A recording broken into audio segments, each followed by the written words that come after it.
করে অবস্থায় ঘরে রাখা হলো, খিল আটকে ঘরে ঢুকে রাখা হলো, উনি আবার অন্ন করে দিলেন ব্রাহ্মণকে।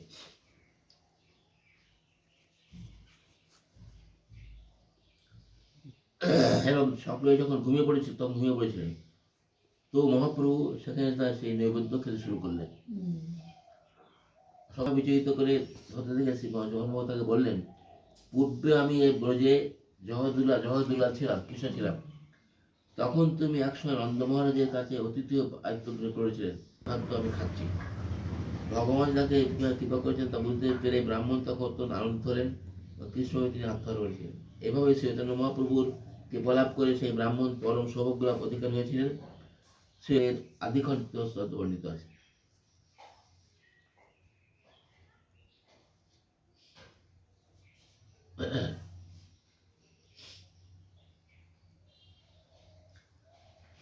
চৈলকে বাইরে পেয়ে তাকে চুরি করে নিয়ে যায়। মহাপ্রভু সেই চোরদের কাঁধে চড়েন এবং তারা যখন মনে করছেন যে নির্বিঘ্নে সেই শিশু মহাপ্রভু তারা তার গায়ে সমস্ত গয়নাগুলো চুরি করবে, তখন মহাপ্রভু তাদের এমনভাবে মোহাচ্ছন্ন করলেন, তারা নিজের বাড়িতে যাওয়ার পরিবর্তে জগন্নাথ একদিন তিনি যখন বাড়ির বাইরে খেলা করছিলেন, দুটো চোর তার গায়ের গয়নাগুলো চুরি করার জন্যে তাকে কাঁধে তুলে নেয় এবং তাকে সন্দেশ খাবার লোভে ঝুলিয়ে রাখে এবং তার গায়ের গয়নাগুলো নিয়ে নেবে। কিন্তু ভগবান তার মায়ের প্রভাবে চোর দুটো কেমন হয়ে মহাচ্ছন্ন করে ফেললেন, তারা তাকে বনে নিয়ে যাওয়ার পরিবর্তে তার বাড়ির সামনে যখন তারা তার বাড়ির সামনে আসে তখন তারা অত্যন্ত ভয় পেয়ে যায়, কেননা জটিকে রেখে তারা পালিয়ে যায়। তখন নিমাইকে গভীরভাবে উদ্বিগ্ন সচিমাতার কাছে সচিমা নিয়ে যাওয়া হলো। তাকে দেখে সচিমাতা অত্যন্ত আশ্বস্ত হলেন। চৈতন্য ভাগবতের আদিখণ্ডে বলে বর্ণনা করা হয়েছে। ব্যাধির ছলে মহাপ্রভু একদিন একাদশীর দিনে হিরণ্য জগদীশ পণ্ডিতের নিবেদিত নৈবেদ্য খেয়েছিলেন। একাদশী তো অন্ন খেতে নেই, খেয়েছিলেন ওদের নৈবেদ্য। কার বাড়িতে খেয়েছে হিরণ্য বর্ণনা করা হয়েছে। একাদশীর দিনে নৈবেদ্য খেতে, অন্ন না।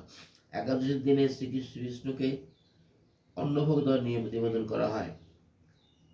একদিনও অন্যকে, তবে যদি একাদশীর দিন সেগুলো উপবাস করা বিধি আছে বলে খায়,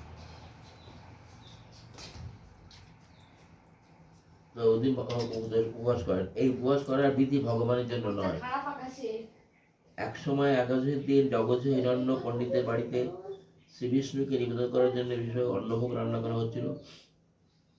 তখন তারা অত্যন্ত আশ্চর্য হলেন, শ্রী বিষ্ণুর জন্য বিশেষ নৈবেদ্য প্রস্তুত হচ্ছে এই কথা শিশু নিমাই জানল কি করে?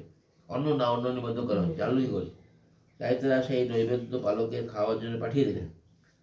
শরীরের পীড়া হয়েছে, বিষ্ণু নৈবেদ্য খেলে সেই পীড়া আরোগ্য হবে, এই ছল করে মহাপ্রভু নিবেদ্য আনিয়েছিলেন।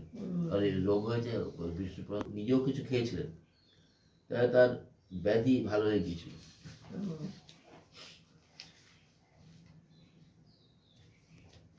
মারে বালকের আরো ছোট তারা তার শিশু সাথীদের নিয়ে তিনি প্রতিনিধি ঘরে ঘরে গিয়ে খাবার চুরি করে খেতেন। কখনো কখনো অন্য বালকদের সঙ্গে ঝগড়া করে মারতেন।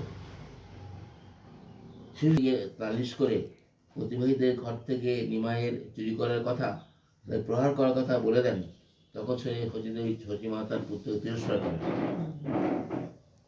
কেন চুরি করো, কেন মারো শিশুরে? সচিমাতা বলেন, তুমি কেন অন্যের জিনিস চুরি করো? তুমি কেন অন্য বালকদের মারো? তুমি কেন অন্য বাড়ি যাও? তোমার নিজের বাড়ি তো ঘরে কিসের অভাব?